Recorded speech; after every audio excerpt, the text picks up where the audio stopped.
तेरी वाणी जीवन की रोटी, नैनों की ज्योति अंधेरा मिटाती।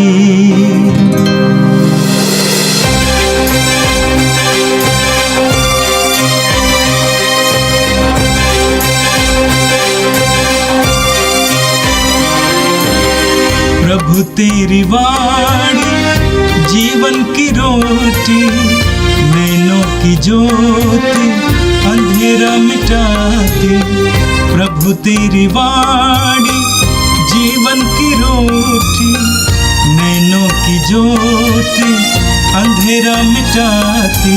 वाणी वाणी वाणी वाणी वाणी पवित्र है, शाश्वत है, जीवन का मन्ना है। 17 मार्च बृहस्पतिवार। पहला पाठ नबी इर्मियास का ग्रंथ, अध्याय 17, पद संख्याएं 5 से 10 तक। धिक्कार उस मनुष्य को जो मनुष्य पर भरोसा रखता है, धन्य है वह जो प्रभु पर भरोसा रखता है। प्रभु यह कहता है, धिक्कार उस मनुष्य को जो मनुष्य पर भरोसा रखता है, जो नीरे मनुष्य का सहारा लेता है और जिसका हृदय प्रभु से विमुख हो जाता है।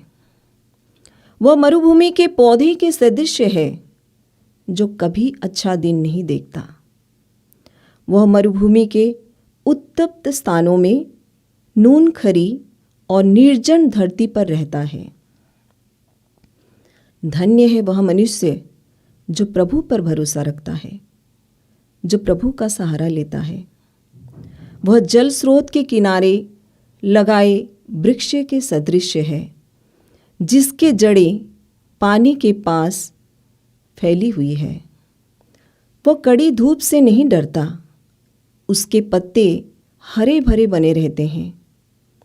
सूखे के समय उसे कोई चिंता नहीं होती, क्योंकि उस समय भी वह फलता है। मनुष्य का हृदय सबसे अधिक कपटी और अविश्वसनीय है। उसकी था कौन ले सकता है? मैं प्रभु मनुष्य का हृदय और अंतरतम जानता हूँ। मैं हरेक को उसके आचरण और उसके कर्मों का फल देता हूँ। यह प्रभु की वाणी है। संत लूकस के अनुसार पवित्र सुसमाचार अध्याय 16 पद संख्या 19 से 31 तक। यीशु ने फरीसियों से कहा, एक अमीर था जो बैगनी वस्त्र और मलमल पहनकर प्रतिदिन दावत उड़ाया करता था।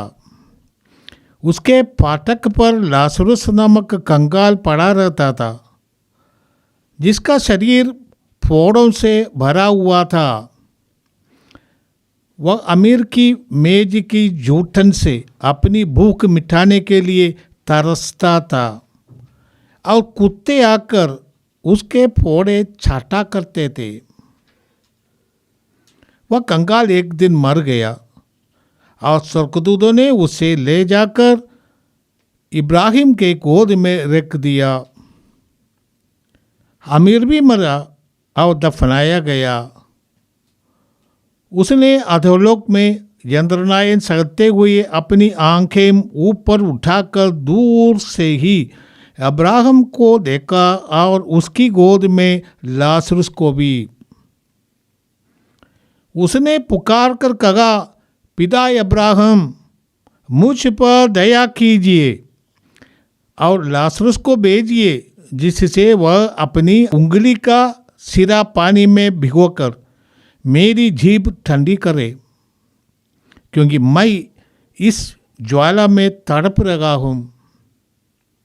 अब्राहम ने उससे कहा, बेटा याद करो कि तुम्हें जीवन में सुख ही सुख मिलता था और लाजरुस को दुख ही दुख, और उसे यहाँ सांत्वना मिल रही है और तुम्हें यंत्रणा। इसके अतिरिक्त हमारे और तुम्हारे बीच एक भारी गर्त अवस्थित है। इसीलिए यदि कोई तुम्हारे पास जाना भी चाहे तो वह नहीं जा सकता और कोई भी वहां से इस पार नहीं आ सकता। उसने उत्तर दिया, हे पिता, आपसे एक निवेदन है, अब लाजरुस को मेरे पिता के घर भेजिए, क्योंकि मेरे 5 भाई हैं। लाजरुस उन्हें चेतावनी दे, कहीं ऐसा ना हो कि वे भी यंत्रणा के इस स्थान में आ जाए। अब्राहम ने उससे कहा, मूसा और नबियों की पुस्तकें उनके पास हैं, वे उनकी सुने। अमीर ने कहा, हे पिता इब्राहिम, वे कहाँ सुनते हैं? परंतु यदि मुर्दों में से कोई उनके पास जाए तो वे पश्चाताप करेंगे। पर अब्राहम ने उससे कहा, जब वे मूसा और नबियों की नहीं सुनते, तब यदि मुर्दों में से कोई जी उठे तो वे उनकी भी बात नहीं मानेंगे। यह प्रभु का दिव्य सुसमाचार है। क्रिस्त प्रभु की जय। प्यारे भाई और बहनों, आज कलीसिया संत पैट्रिक का त्यौहार मनाती है। संत पैट्रिक एक महान मिशनरी संत थे। कलीसिया की स्थापना और कलीसिया का विकास आयरलैंड में पैट्रिक के प्रयत्न से हुआ था। पैट्रिक का जन्म ब्रिटेन का वेल्स नाम प्रांत में हुआ था और 16 वर्ष की उम्र में छापामारों ने उनको किडनैप करके बेच दिया आयरलैंड में। और वहाँ पर वे बकरी चराने वाला काम उनको मिला था। 16 वर्ष का लड़का था और 6 वर्ष के अंदर लगभग 22 वर्ष के उम्र में उसने वहाँ से अपने को सुरक्षित स्थान पहुँचा दिया, भाग गया और वे अपने देश आया। वहाँ से वो पढ़ाई के लिए फ्रांस गए थे। फ्रांस से पढ़ाई करने के बाद उन्होंने प्रौद्योगिकी का अभिषेक लिया और इसके बाद उनको बिशप के रूप में अभिषेक दिया। उस समय वो 43 वर्ष की उम्र में, लगभग 443 में वो चले गए आयरलैंड में, जहाँ वे पहले बेचे गए थे। वहाँ पर जाकर उन्होंने कलीसिया की स्थापना के लिए प्रयत्न किया। वो प्रार्थनामय व्यक्ति था और ये अभिषिक्त प्राप्त व्यक्ति था। कलीसिया के इन्होंने उतने सुसमाचार की घोषणा, क्योंकि वो 6 साल उधर रहने के कारण वहाँ की संस्कृति भाषा सब बिल्कुल जानते थे और वहाँ जाकर सुसमाचार की उन्होंने इतनी घोषणा की, सेवा की, कलीसिया की स्थापना वहाँ पर हो गई। इसलिए आयरलैंड के विश्वासी सेंट पैट्रिक को अपना मध्यस्थ संत मानते हैं। सेंट पैट्रिक हमें सिखाता है सुसमाचार की सेवा हमें उत्साह से करना है। आज की दुनिया में शायद आयरलैंड में विश्वास की कमी है, सारे यूरोप में विश्वास की कमी है, क्योंकि लोग इतना अधिक से अधिक भौतिकवादी बन गए हैं और आध्यात्मिकता के लिए उनके लिए समय नहीं। और इसके अलावा कलीसिया भी एक संस्था बन गया। जब कलीसिया संस्था बन जाती है तब एक प्रकार का वो मर जाती है। कलीसिया सदा आत्मा से प्रेरित होकर, आत्मा का अभिषेक से जब कलीसिया संचालित होती है, वहाँ पर जीवन है, वहाँ पर विकास है, वहाँ पर आत्मा का अभिषेक है और नाना प्रकार की शक्ति और सामर्थ्य प्रकट होती है।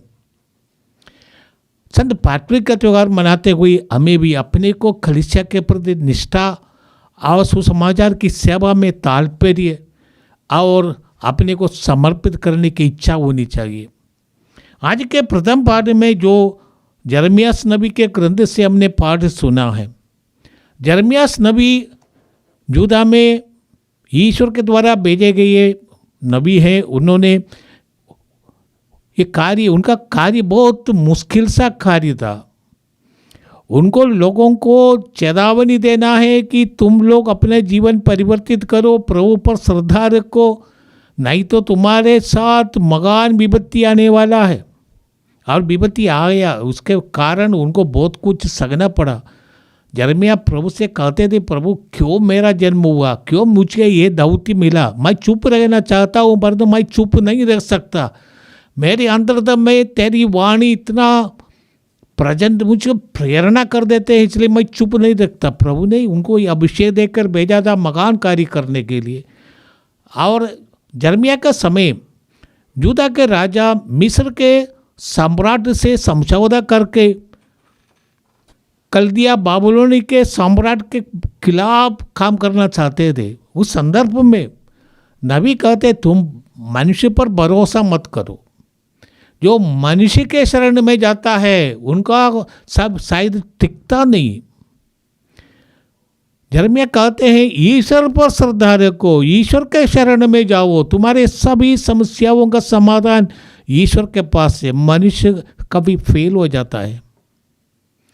हम कभी कभी ऐसे सोचते हैं, हमारे संसाधनों पर भरोसा रखते हैं, हमारे ताकतों पर भरोसा, हम अपनी को सुरक्षित मांगते हैं। कुछ लोग ऐसे हैं, मनुष्यों पर भरोसा रखते हैं कि फलाना फलाना हमारा मदद करेंगे, पर समय पड़ने पर वो मदद नहीं दे सकता है। कभी कभी लोग सोचते हैं हमारा पैसा पर हम भरोसा रखते हैं, बैंक में जमा हुआ परीक्षा। हम जानते हैं जब नोटबंदी का समय आया, जिनके पैसा बैंक में वो भी नहीं निकाल पाता था, काम में नहीं आया। और हम जानते हैं कि ये बीमारियाँ आ जाती हैं, हमारी क्षमताएँ समाप्त हो जाती हैं। कभी कभी हम जानते हैं कि मशीन फेल हो जाता है, हमारी गाड़ी, हमारी जो टेक्नोलॉजी, ये सब फेल हो सकता है। ऐसी परिस्थिति में हमें इन चीज़ों पर अपने को निर्भर रखने के बिना हमें चाहिए कि हम ईश्वर पर भरोसा रखते हुए हमारा कार्य करते रहें। इसलिए यिर्मयाह कहते हैं, ईश्वर पर भरोसा रखने वाला व्यक्ति जल स्रोत के किनारे लगाए हुए वृक्ष के सदृश है, और वे जिसकी जड़ें पानी के पास फैली हुई हैं और वह खड़ी धूप में भी नहीं डरता। उनके पत्ते हरे भरे होते हैं, वो सदा बहार है और सदा फलदार है। जैसे शास्त्र 1 में हम पढ़ते हैं, प्रभु पर श्रद्धा रखने वाला वो नदी के किनारे बसा हुआ पेड़ के जैसा है। परंतु जो आदमी पर भरोसा रखते हैं, मैंने इसका अर्थ आदमी का शरण लेते हैं, संसार का शरण लेते हैं, ऐसे व्यक्ति कभी ऐसे बन जाते हैं सूखे पौधे के जैसा। ये रेगिस्तान में सूखे पौधे, उनमें जल की कमी है, वो नहीं बढ़ता है, फल नहीं दे सकता, वो सूख जाता है और केवल जलाने की योग्य बन जाता है। प्रभु पर भरोसा रखने के आह्वान करते यिर्मयाह, और यहूदियों ने उनको सुना नहीं, उनका उत्पीड़न किया था। और हम जानते हैं कि जो मिस्र पर श्रद्धा रखकर मिस्र के आधार पर बाबिलोन के राजा से लड़ना चाहता था, हम जानते हैं कि यूदा का राजा परास्त हो गया, मिस्र उनके साथ नहीं आया। ईश्वर पर श्रद्धा रखने के लिए नबी ने बोला था, परंतु ये लोग, ईश्वर के पास सब कुछ प्रबंध करने की योग्यता है, उनकी क्षमता है, और हम जितना श्रद्धा रखते हैं उतना हमारे साथ प्रभु न्याय करेंगे। आज का सुसमाचार में प्रभु यीशु हमें एक धनी व्यक्ति का दृष्टांत सुनाते हैं। एक धनी व्यक्ति जो धन से संपन्न था, हर वे रोज बड़ा खाना दावत उड़ाया करता था, हर वे बगैनी वस्त्र पहनता था, मलमल पहनकर प्रतिदिन दोस्तों के साथ मजे के जीवन जीते थे। परंतु उनके गेट पर एक कंगाल पड़ा हुआ था, वो उनके पास कुछ भी नहीं है, ना घर है ना खाना है। उस पर इस धनी व्यक्ति ने श्रद्धा नहीं दिया, ध्यान, वो व्यक्ति, उनके व्यक्तिगत अस्तित्व भी उनके सामने नहीं था। वो व्यक्ति, वो कंगाल उनके लिए अदृश्यमान था। ये अपनी दुनिया में रहते थे, अपनी संपत्ति में, और उसका आनंद लेते थे। यहूदी और विशेष करके हम जानते हैं फरीसी और शास्त्री और पुरोहित लोग, ये उन लोग उस जमाने में सोचते थे कि धन और दौलत उन्हें ईश्वर का आशीष के रूप में मिला है। उनके अच्छे गुणों के लिए या उनके पूर्वजों के अच्छे कार्यों के लिए ईश्वर उन पर प्रसन्न है, इसलिए उनको भरपूर मात्रा में संपत्ति दे दी, इसलिए वो खुश रहते हैं और स्वयं अपनी आवश्यकता की पूर्ति के लिए, अपने आनंद के लिए, अपनी खुशी के लिए लोग जीते थे, दूसरों की ज़रूरतों पर ध्यान नहीं देते थे। बहुत लोग ऐसे हम भी कभी करते, हमारी क्षमताओं पर हम निर्भर रहते हैं। हम सोचिए हमें ये सब प्रभु ने दिया, ये मेरी क्षमता है, मैं गाने का या कुछ पढ़ाई का कुछ भी हो, हमें कई क्षमताएं हैं, हम उस पर गर्व करते हैं, हमारी क्षमताओं का इस्तेमाल अपने लिए करते हैं, ये सब मेरा है और मैं जो चाहे करूँगा। लोग ऐसे सोचते हैं, ऐसे करते भी हैं। अपने पड़ोसी की दीनता देखने पर उनके पास समय नहीं। हम सोचते हैं कि हमारे पड़ोस में कौन है, गेट के बाहर हमको जाना पड़ता है। वो धनी व्यक्ति कभी गेट के बाहर जाकर देखते नहीं। हमारे पड़ोसी जो बीमार है, हमारे पड़ोसी जिनका कोई सहायता नहीं है, प्रभु यीशु हमसे चाहते हैं इस दृष्टांत के द्वारा हमें ध्यान देना चाहिए। समाज में जो तिरस्कृत है और जिनके पास संसाधन नहीं है, ऐसे व्यक्तियों के लिए हमें एक जिम्मेदारी है, ड्यूटी है। पुराने ज़माने में दशमांश देना की एक क्रिया मैंने यहूदियों को ईश्वर ने दिया था कि हर एक व्यक्ति अपने दशमांश दे दीजिए, जिसके द्वारा दूसरों की सेवा हो जाए। जिनके पास नहीं है उनको इससे सेवा कर सकते हैं। प्रभु यीशु ने भी हमसे अपने कई दृष्टांतों के द्वारा समझाया था कि तुम इस छोटे से छोटे भाइयों के लिए तुमने जो कुछ किया तुमने मेरे लिए किया है। इसीलिए एक दृष्टांत के द्वारा प्रभु हमसे चाहते हैं हम अपने ताकतों पर, अपने पैसा पर या अपनी संसाधनों पर गर्व ना करें, क्योंकि ये सब छोड़कर हमको भी जाना है। जैसे धनी व्यक्ति मर गया, दफनाए गए दूसरों के समान, उनका भी शरीर मिट्टी में गल गया, परंतु उनका आत्मा अनंतता के लिए बनाया गया था, परंतु ये अनंत काल के लिए दुख सहने का उनको दंड मिला, क्योंकि उसने कभी दूसरों पर दया नहीं दिखाया। वो केवल स्वार्थी बनकर अपनी संसाधनों का इस्तेमाल अपनी पूर्ति के लिए, अपनी आवश्यकता के लिए करते थे। उन्होंने कोई अपराध नहीं किया धनी वो गरीब व्यक्ति के खिलाफ। वो गरीब व्यक्ति उनके जीवन में नहीं था, उसने गरीब व्यक्ति को मारा पीटा नहीं है, गरीब व्यक्ति को भगाया नहीं, कुत्तों के भेजकर उनके कुछ नुकसान नहीं पहुंचाया, ऐसा वो कर सकते हैं। परंतु ईश्वर के सामने उन्होंने बड़ा अपराध किया। ईश्वर व्यक्तियों का दिल जानता है। जैसे सामुएल ने कहा था कि ईश्वर व्यक्ति का अंतर्दम को जानता है। बाह्य रूप कुछ भी हो, वो गरीब कंगाल बाह्य रूप से विकृत उतना शोभायमान नहीं होगा उनका चेहरा। गरीब व्यक्ति था, शायद वो उनका कोई फोटो लेने के लिए भी वो नहीं गया होगा।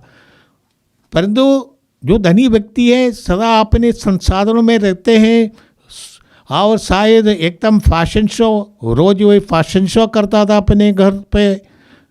उनके पास कपड़ा है, दूसरे के पास कपड़ा नहीं है, कंगाल है। इनके पास भरपूर मात्रा में भोजन है और ये गरीब के पास रोटी भी नहीं मिलती। रोटी का चूर करने के लिए वो कुत्तों से लड़ता था। ऐसा एक व्यक्ति, इस दृष्टांत के द्वारा प्रभु हमसे चाहते हैं कि हम अपनी आंखें खोलें, अपने पड़ोसी की ज़रूरतों पर ध्यान दें। हम जानते हैं कि प्रभु ने हमको एक दिन पवित्र रखने के लिए कहा, सप्ताह में एक दिन पवित्र रखना। यहूदी उसको शनिवार का दिन कहते हैं, विश्राम का दिन कहते हैं। हम लोग रविवार का दिन पवित्र रखना चाहते हैं। ये दिन का हम कम से कम सेवा करने के लिए जाइए, अपनी संसाधनों को दशमांशम दे दे। गरीबों की सेवा के लिए कलीसिया कई संस्थाएं चलाती हैं, जैसे मदर तेरेसा के सिस्टर लोग, उनके सरकार भी उनके ये आमदनी बंद कर दिया था, परंतु कलीसिया के विश्वासी जिनके पास संसाधन आगे आना चाहिए, सुसमाचार की सेवा के लिए अपने दशमांश का एक हिस्सा देना चाहिए, क्योंकि जो ईश्वर की सेवा करता है वो ईश्वर के अनंत जीवन के सौभागी बन जाते। प्रभु यीशु ने कहा, जब तुमने छोटे से छोटे भाइयों के लिए किया, तुमने मेरे लिए किया। जब तुमने नहीं किया तो तुमने मेरे लिए नहीं किया। ये हमारे लिए एक ये चेतावनी है। इस दृष्टांत के द्वारा प्रभु हमसे चाहते हैं कि हम उदार बने, पड़ोसियों की आवश्यकताओं को पूर्ति के लिए अपने तरफ से जो कुछ संभव कर दे। हमारी क्षमताएं, हमारी ताकतें भी हम दूसरों की भलाई के लिए हम अपनी तरफ से जो कुछ कर सकते कर दे। इस दृष्टांत के द्वारा प्रभु हमसे चाहते हैं, समय आएगा इसके बाद हम कोई परिवर्तन नहीं कर सकते हैं। वो धनी व्यक्ति मर कर गए थे, ईश्वर ने उनसे कहा उनके लिए मूसा है, नबी है, उनके लिए पवित्र ग्रंथ है, उनसे उनको प्रेरणा देना चाहिए। उनको जीवन को परिवर्तन करने के लिए आवश्यक चीज़ें प्रभु ने हमें दिया है। पवित्र वचन के द्वारा, कलीसिया के द्वारा, और हर रविवार को पवित्र वचन सुनने के, मिसा बलिदान में भाग लेने के लिए अवसर दिया है। ये सब जीवन परिवर्तन के लिए। जब हम नहीं करेंगे तो कोई भी हमारी मदद नहीं कर पाएंगे। आइए हम प्रार्थना करें। हे प्रभु, हम तुझे धन्यवाद देते हैं आज के दोनों पाठों के द्वारा। हम ईश्वर पर श्रद्धा रखते, जैसे संत पैट्रिक अपनी सेवा के द्वारा कलीसिया का इतना विकास किया था। उसने जो विश्वास का वरदान सबों को दिया, क्योंकि विश्वास का वरदान दूसरों को देना ही एक महान आध्यात्मिक साधना है। ये प्रभु, हम तुझे धन्यवाद देते हैं आज के इस यिर्मयाह के आह्वान के लिए। ईश्वर पर भरोसा रखना, ईश्वर के शरण में जाना। ईश्वर हमारा पिता है, हमें कभी ठुकराते नहीं, हमारी सभी आवश्यकताओं को पूरा करेंगे। श्रद्धा से, भक्ति से हम ईश्वर से जुड़ जाएंगे, ईश्वर हमारा कार्य करते रहेंगे। आज के सुसमाचार के द्वारा प्रभु यीशु हमसे कहना चाहते हैं, जो कुछ हमारे पास है ये हमारा नहीं है, हम केवल उसका करेंदा है। ये हमें ये किराए पर दिया गया है। ये संसाधन ईश्वर का देन है, परंतु इसका सही इस्तेमाल करके हम दूसरों का भी विकास करें, दूसरों को भी आवश्यकताओं की पूर्ति करें। ये पिता, हमें तो ये सब बुद्धि दे कि हम अपनी सेवाओं के द्वारा, अपने संसाधनों के सहभागिता द्वारा ईश्वर के राज्य का विकास कर सके। ये प्रार्थना करते हैं हमारे प्रभु क्रिस्त के द्वारा। आमीन। प्रभु तेरी वाणी जीवन की रोटी, नैनों की ज्योति अंधेरा मिटाती। वाणी वाणी वाणी वाणी वाणी